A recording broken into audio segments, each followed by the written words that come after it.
Penghitungan suara hasil pemilu Presiden Amerika Serikat sudah mulai dilakukan. Siapa yang akan berhasil duduk di Gedung Putih nantinya, dialognya akan kami hadirkan sesaat lagi.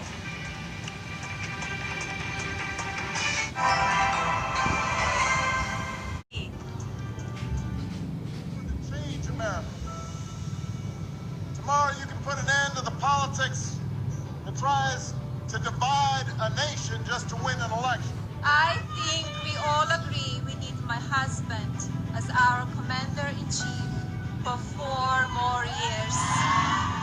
We're still on the battle for the soul of America. Decency, honor, respect. Where has it gone with this president? And I am considered very, very young. I'm considered young for my age. No, I am a perfect specimen. I'm in perfect shape. So I'm sure I would have thrown it away. Politics is a strange business, isn't it? Pilpres Amerika Serikat 2020 berbeda dibandingkan dengan pilpres-pilpres sebelumnya. Setidaknya ada dua hal yang membedakan pilpres kali ini. Pertama, pemilu yang dilaksanakan di tengah kondisi pandemi COVID-19. Bisa kita lihat di sini, ada negara bagian yang tetap melakukan pencoblosan secara langsung, tapi ada juga yang melakukan pengiriman melalui pos atau mail-in voting. Mail-in voting ini dianggap dapat mencegah penyebaran virus corona sehingga semakin diminati. Tetapi bagi sejumlah pihak, seperti calon petahana Presiden Donald Trump menganggap bahwa hal ini dapat memunculkan kecurangan dan juga kontraproduktif. Alasan kedua, masyarakat Amerika kini berada di tengah polarisasi ideologi yang tinggi antara kelompok konservatif yang cenderung ke Partai Republik dan juga kelompok liberal yang cenderung ke Partai Demokrat. Isu utama yang menjadi bola panas antara dua kelompok ini tidak jauh dari persoalan rasial, kebijakan ekonomi, dan kesehatan secara nasional. Kedua kandidat ini berusaha meraih suara dengan bermain dalam isu-isu tersebut. Melihat dinamika politik yang ada saat ini, kira-kira siapa kandidat yang memiliki potensi untuk memenangkan pemilu ini? Sebagian besar lembaga survei menunjukkan Biden unggul dan memiliki kans untuk menang dari Trump.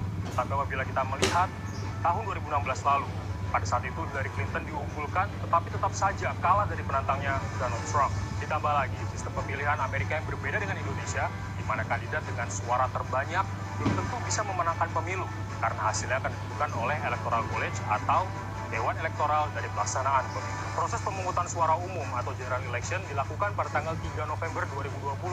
Tetapi, pemilu di sejumlah negara bagian sudah dilakukan sebelumnya sejak September lalu atau disebut sebagai early voting.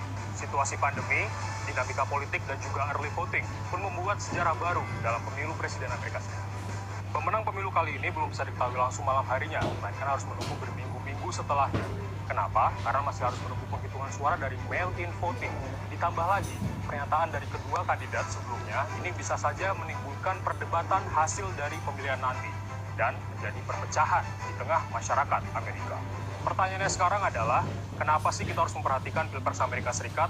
Lalu seberapa penting sebetulnya Pilpres Amerika untuk Indonesia? Setidaknya ada dua alasan. Pertama, alasan politik luar negeri Indonesia.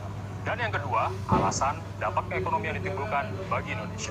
Setiap kandidat memiliki ciri khas masing-masing dalam penerapan kebijakan luar negerinya. Jika kita berbicara dalam konteks Asia, Trump selama 4 tahun terakhir fokus kepada Asia Timur, tidak kepada Asia Tenggara, khususnya Indonesia terkait dengan kebijakan luar negerinya. Sementara Biden dianggap lebih mengedepankan pendekatan multilateral secara merata di dunia, tidak menutup kemungkinan terhadap Indonesia dan juga Asia Tenggara.